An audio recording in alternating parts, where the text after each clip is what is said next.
Halo semuanya, apa kabar? Semoga semua dalam keadaan sehat ya. Kembali lagi dengan SBP OTW. Kali ini bersama dengan saya, Samuel Luki dari GP Paulus Jakarta, Mupel Jakarta Pusat.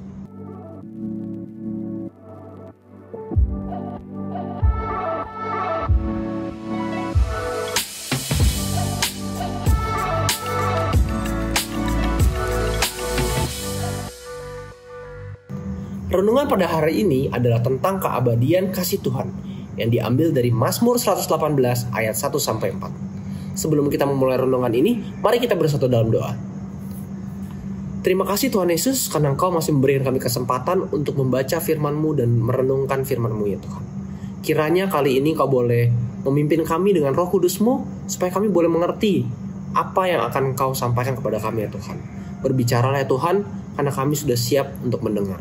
Terima kasih ya Tuhan Yesus. Amin.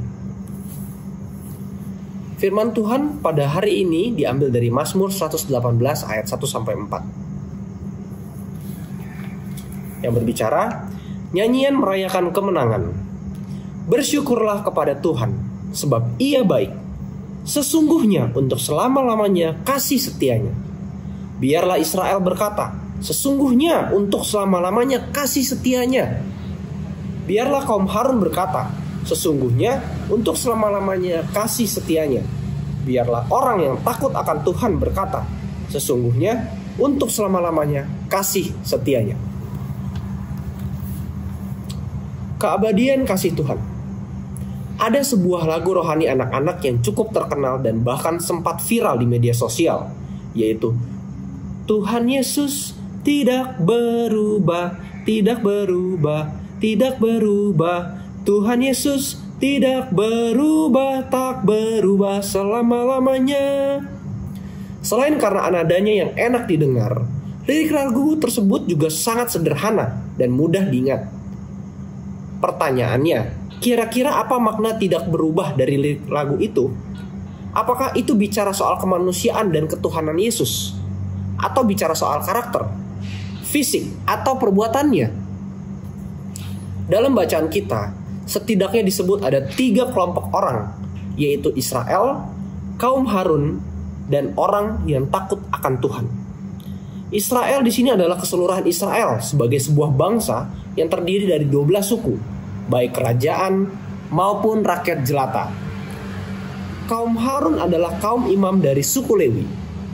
Para imam itu bertugas sebagai perantara umat kepada Allah, yang memimpin ibadah umat dan melayani di rumah Allah. Orang yang takut akan Tuhan adalah gambaran keseluruhan umat, baik orang Israel maupun non-Israel, yang memilih untuk percaya kepadanya. 3 kelompok ini yang berbeda memiliki sebuah ungkapan yang sama, yaitu bahwa kasih setia Tuhan selalu ada untuk selamanya. Sebagai anak muda, kita punya kecenderungan untuk ingin diterima dan dicintai.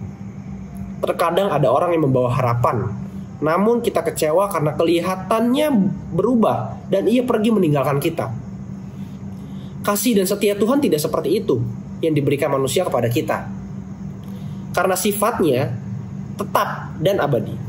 Apapun yang terjadi pada kita, ingatlah bahwa sampai selama-lamanya, sampai habis hembusan nafas kita di bumi, bahkan sampai kehidupan berikutnya bersama Dia, kasihnya tetap bersama kita. Renungan pada kali ini mengajak kita untuk menyadari bahwa kasih Tuhan ada beserta kita dalam setiap situasi dan dalam setiap kondisi, berbeda dengan kasih yang dapat manusia berikan kepada kita. Nah, kita juga diajak mengerti bahwa kebutuhan pemuda adalah juga mengenai pengakuan untuk diterima dan dicintai. Dan seringkali respon lingkungan kita tidak sesuai dengan ekspektasi kita atau tidak sesuai dengan harapan kita. Artinya seringkali orang-orang di sekitar kita justru mengecewakan kita, justru tidak menjawab kebutuhan kita atas keinginan dicintai dan keinginan untuk diterima. Alhasil apa? Alhasil kita sebagai pemuda seringkali menjadi putus asa.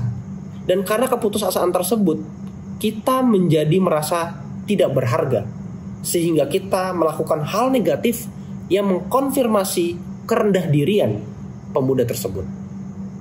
Firman Tuhan pada hari ini melalui renungan dari SBP, kita diajak untuk mengerti bahwa kasih Tuhan adalah cukup. Kita tidak perlu mengharapkan penerimaan, pengakuan, atau cinta dari orang lain. Kenapa? Karena kasih Tuhan sudah cukup terhadap hidup kita. Ketika kita menyadari bahwa kita dicintai dan dikasihi oleh Tuhan dalam setiap situasi dan dalam setiap kondisi, kita adalah berharga di mata Tuhan. Perlukah kita menunjukkan hal itu kepada sekitar kita? Kita nggak perlu. Tapi kita perlu untuk merespon kasih Tuhan dalam hidup kita dengan apa? Dengan berbuat baik. Berbuat baik tidak hanya kepada orang-orang yang berbuat baik kepada kita, tapi juga berbuat baik kepada orang-orang yang tidak berbuat baik kepada kita. Sehingga kita boleh menjadi berkat untuk orang lain. Kali ini memang refleksinya cukup sangat mengikuti konteks kehidupan kita ya teman-teman. So aku mengajak teman-teman untuk tetap berpikir positif, untuk boleh sadar bahwa kasih Tuhan udah cukup. Kita gak perlu lagi pengakuan dari orang lain, dan kita boleh tetap mengasihi orang meskipun situasi kita sedang tidak baik-baik saja. Itu teman-teman. Oke. Nah, Tuhan sudah menerima kita dan sudah mencintai kita dalam kondisi apapun, senang maupun susah, berbuat baik maupun saat kita berbuat dosa, Tuhan tetap mengasihi kita. Dan penerimaan Tuhan atas diri kita yang berdosa ini sudah cukup untuk kita bisa mengasihi orang di sekitar kita saat mereka berbuat baik maupun mereka tidak berbuat baik pada diri kita. Kiranya firman renungan hari ini bisa menyadari kita jika kasih Tuhan atas diri kita sudah lebih dari cukup, tanpa ditambahi pengakuan dari orang lain. Sebelum kita mengakhiri renungan hari ini, mari kita bersatu dalam doa. Tuhan Yesus yang baik, terima kasih karena Engkau telah memberikan kami pemahaman tentang kasih-Mu ya Tuhan. Kami sudah boleh sadar, kami sudah boleh mengerti bahwa kasih-Mu adalah setia dan abadi dalam setiap kondisi, dalam setiap situasi, ketika kami sedang baik-baik saja maupun ketika kami sedang tidak baik-baik saja. Kiranya Engkau boleh mencukupkan kasih-Mu kepada kami, sehingga kami juga boleh berkelebihan untuk mengasihi orang di sekitar kami, yang berbuat baik maupun yang tidak berbuat baik ya Tuhan.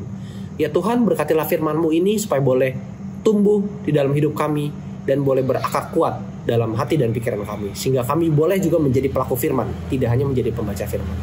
Terima kasih ya Tuhan Yesus. Haleluya. Amin. Berikut renungan SBP OTW pada minggu ini. Stay tune terus. Sampai ketemu di SBP OTW minggu depan. Dadah. Halo Gapers, kalian tahu nggak kalau Sabda Bina Pemuda Digital bisa dengan mudah didapatkan dengan mendownload Google Books di Google Play untuk pengguna Android. Dan untuk kalian yang menggunakan iOS, bisa membuka Google Play di browser untuk membeli serta mendownload Google Books di App Store. Gampang banget kan caranya? Cus, langsung aja di-download ya!